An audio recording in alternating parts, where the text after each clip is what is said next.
Let's look at figure 7.3 in our textbook about solutions and solubility.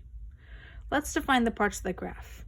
On the x-axis, we have the temperature of the solution in degrees Celsius. As we go from left to right, the temperature increases.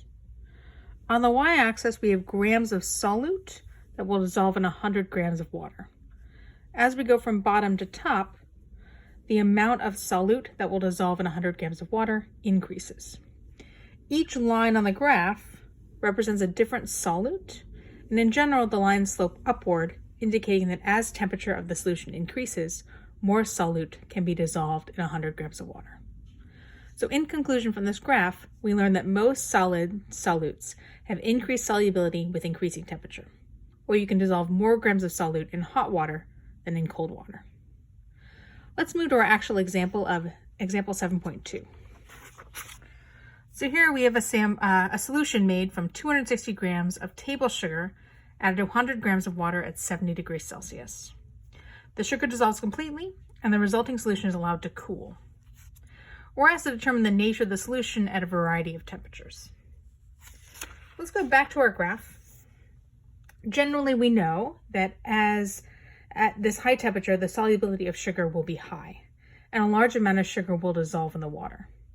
As we cool the solution down, the solubility of the sugar will decrease, and the dissolved sugar will crystallize or become solid. When we refer to figure 7.3, we can look at the curve for sugar specifically. It's this one here.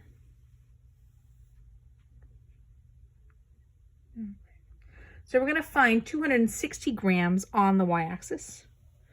There it is. And then we're going to trace our finger over to the curve.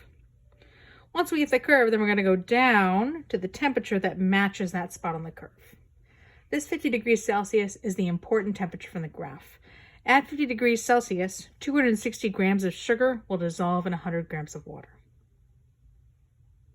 This makes a saturated solution.